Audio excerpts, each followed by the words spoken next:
পুরো এপিসোড দেখতে জি5 অ্যাপ এখনই ডাউনলোড করুন।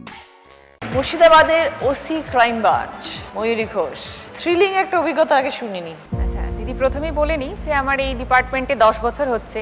তো এই 10 বছরে ছোট ছোট অনেক অভিজ্ঞতাই হয়েছে। একটা সময়ে দৌলতাবাদে ওসি ছিলাম। প্রতিদিন রাত্রেবেলায় আমাদের নাকা চেকিং কম্পালসারি। সেটা এখনো হয়, কারণ নাকা চেকিংটা না করলে অনেক ধরনের ট্রাফিকিং বা কম্পালসারি, এক্স্যাক্টলি, মানে ইলিগাল অ্যাক্টিভিটি আটকানোর জন্য নাকা চেকিংটা কম্পালসারি। তো আমি এটা শীতের সময়ের ঘটনা বলছি, তখন আর গ্রামাঞ্চলে মুর্শিদাবাদের ঠান্ডা, ওরে বাপরে। হ্যাঁ দিদি, এবং সব থেকে বড় ব্যাপার হচ্ছে যে আমাদের এলাকাগুলো সব ফাঁকা ফাঁকা হয়, মাঠ ফাঁকা এলাকা, জলাভূমি এগুলো বেশি থাকে, প্রচন্ড অন্ধকার থাকে, কুয়াশা রাস্তাটা হয়তো ঢেকে ফেলেছে, হয়তো এক হাত দূরের জিনিসও আমরা দেখতে পাচ্ছি না। এবার এরকমই একটা দিনে আমি রাত্রেবেলা আমার ফোর্স নিয়ে পেট্রোলিং করছি রাস্তাতে। হাইওয়ে যে রাস্তাটা যাচ্ছে আমার বর্ডারের দিকে, আমার মুর্শিদাবাদটা তো জানেন ইন্টারন্যাশনাল বর্ডারের সঙ্গে যুক্ত, তো বর্ডারের দিকে যে রাস্তাটা যাচ্ছে আমার থানার রাস্তাটা ওর ওপরই পড়ে। আমি রাত্রেবেলা 1:30-2টার দিকে পেট্রোলিং করছি। পিক আপ ভ্যান, যেগুলোতে ওই সবজি বা এই ধরনের ছোট ছোট গাড়িগুলো যেগুলো থাকে, সেই ধরনের একটা গাড়ি আসছে। নর্মালি রুটিন চেক আপের মতো ওকেও আমরা দাঁড় করানোর চেষ্টা করি।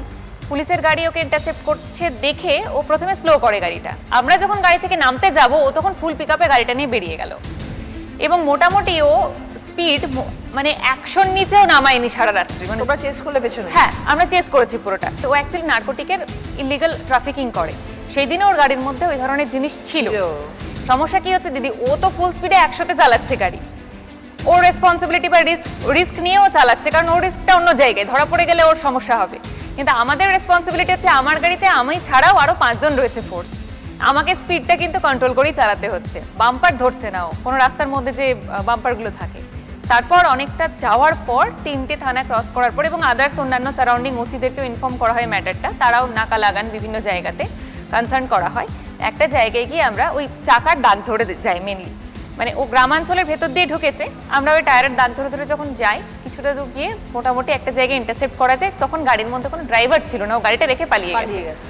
ওখান থেকে অনেক নার্কোটিক্স উদ্ধার হয়। পরবর্তীকালে ওরা কোর্টে সারেন্ডার করেছিল, তারা এখনো আন্ডার ট্রায়াল রয়েছে। ধরুন এইরকম ধরনের যখন অপারেশনস হয়, তখন লাইফ থ্রেটও তো আছে। হ্যাঁ, একদম একদম ভীষণ রিস্ক থাকে দিদি, এবং এই ক্ষেত্রে আমরা ফুল প্রিপেয়ার্ড থাকি।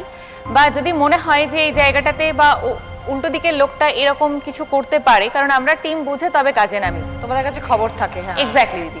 কারণ এরকম আরেকটি ঘটনা হয়েছিল যেখানে আমরা টিম 4-5টা টিমে ভাগ হয়ে যাই, এবং যখন যে টিম পারে সে ইন্টারসেপ্ট করে, মানে সবাইকেই করতে হবে একসঙ্গে তা নয়, কিন্তু কোনো একজন লিড করেন, আমাদের গাইড করেন, কারণ এটা টিম ওয়ার্ক দিদি। এরকম 10 বছর হলো গেল তুমি এই প্রফেশনে? হ্যাঁ দিদি, মুর্শিদাবাদে আমি 10 বছর রয়েছি, মানে আমার ফার্স্ট পোস্টিং ওখান থেকে শুরু হয়। ও, জেলাতেই আমি পেয়েছি। ওই জন্যই প্রথমে বলে দিলাম দিদি তোমায় যে সৌভাগ্যক্রমে আমি আমার জেলাতেই কাজ করার সুযোগ পেয়েছি।